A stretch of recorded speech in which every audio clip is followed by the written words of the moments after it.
Imagine the most famous kitchen in the world. But inside the fridge, a rule. A silent, unbreakable law. One specific ingredient was banished. Never purchased. Never cooked. It existed only as a ghost in the pantry. Unless the boys were home. Unless the two young princes were walking through the door. This is the story of Princess Diana. Not of tiaras or tragedy, but of a mother who waged a war against calories by day, and waged a war against loneliness by night, using the only weapon she had left, the family dinner table. His name is Darren McGrady. For 4 years, he was the gatekeeper of the princess's diet. Before that, he spent 11 years in the gargantuan kitchens of Buckingham Palace, cooking for Queen Elizabeth II. He knew the weight of royal tradition. He knew the heavy sauces, the buttery reductions, the rich, decadent feasts that defined the crown. It was food that built an empire. But when he walked into Diana's kitchen in 1993, he had to unlearn everything. He had to strip the fats. He had to cut the carbs. The princess wasn't just a royal. She was a woman under siege. And in the 1990s, the siege was relentless. The cameras were everywhere. The scrutiny was brutal. But there was a crack in the armor of that disciplined lifestyle. A loophole. A secret ingredient that lay dormant in the depths of the palace fridges, waiting for a signal. That signal was the sound of two young voices echoing through the grand hallways.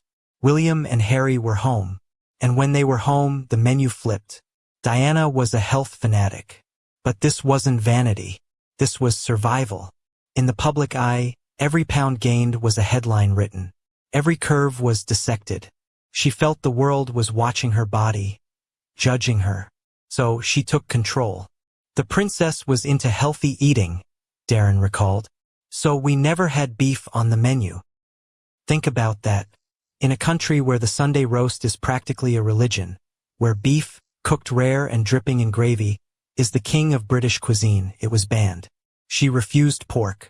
She kept lamb for special guests, as a ceremonial gesture. But the day-to-day fuel for the princess was simple: chicken, fish, or vegetarian options. It was a prison of protein. Darren McGrady had to completely change his style. I had to move from cooking food for the queen, heavy sauces, rich sauces, and creams, to cutting out the fats, cutting out the carbs. But Diana had a response for that, a sharp retort that revealed her iron will. She would say, "You take care of all the fats, and I'll take care of all the carbs at the gym." It was a contract, a division of labor. He would starve the calories from the plate, and she would burn them in the sweaty, private chambers of the palace gym. She had her favorites: tomato mousse, a dish that looks decadent, almost sinful. But Diana would lean over the counter, looking at Darren with those famous, piercing blue eyes, and request the impossible.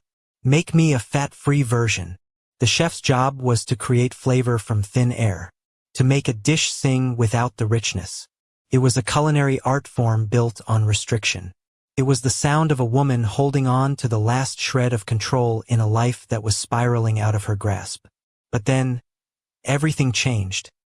The house felt different. The air, thicker. The silence was broken by the thud of rugby boots on marble floors. The boys were back. William and Harry had been shipped off to boarding school, Eton, Ludgrove. They were being molded into future kings, trained in the art of stoicism and duty. But to Diana, they were just her boys, and the distance broke her heart. In that moment, the Princess of Wales melted away. She became just Mummy. And Mummy had a rule that trumped all the fitness regimes and tabloid pressure. The boys would get whatever they wanted. Darren McGrady observed this transformation from the kitchen. They could have chocolate, he said. There weren't special treats because if the boys were home, the princess wanted to spoil them. It was an avalanche of indulgence. The kitchen that was once a temple of self-denial suddenly became a factory of joy. Forget the fat-free tomato mousse. Forget the lean chicken. The boys? They wanted meat. Red meat. Burgers. Pizzas. Spaghetti and meatballs served with thick, creamy chicken sauce. They were royal children, yes, the heirs to the British throne. but their palates were refreshingly, wonderfully normal. They were just kids. And their mother, the woman who wouldn't touch a steak, would watch them with a soft smile as they devoured a mixed grill. She would sit across from them, nibbling on her fish, but her eyes were feasting on their happiness. They loved anything with banana flan, banana ice cream. It was the ultimate symbol of childhood.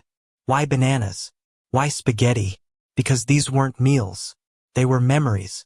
In the chaotic, fractured world of the royal family, where trust was scarce and love was often transactional, food became the currency of affection. Diana couldn't give them a normal childhood. She couldn't protect them from the cameras or the tabloids. But she could give them Pizza Hut on a Friday night. But let's dig deeper. Why this obsession with control? Why the strict diet for herself and the absolute freedom for her children? To understand the food, we must understand the pain. Diana was, by her own admission, a woman who struggled with her relationship with food. It was a war fought in the shadows.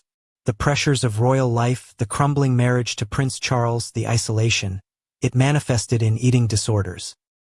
Bulimia was a monster she battled privately.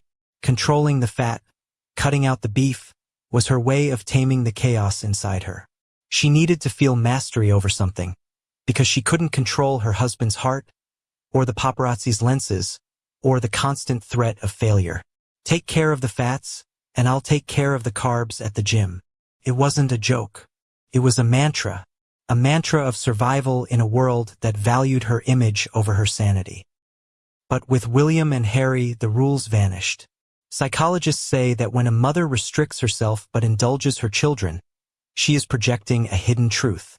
She is saying, I am not worthy of the pleasure of this food, but you are. You deserve the world. She wanted to shield them from the deprivations of her own life. She watched them eat burgers and pizza, and she was tasting their childhood through their eyes. She was living vicariously through their joy. This was the ultimate act of maternal rebellion.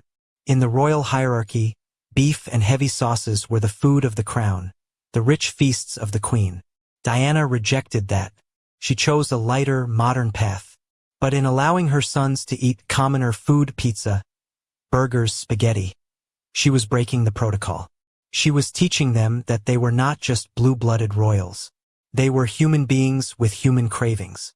It's a tragic irony. While her sons were away at boarding school, the fridge was stocked with the discipline of a nun. It was empty of soul. It was empty of laughter. The beef was gone because the laughter was gone. But when the boys returned, the kitchen came alive. It was the heartbeat of the household. And then, 1997, the sound of those boys returning home. But the kitchen was silent. The fridge was emptied. Not by choice, but by tragedy. Darren McGrady left the palace shortly before her death. He went on to write cookbooks to tell the stories of the royals.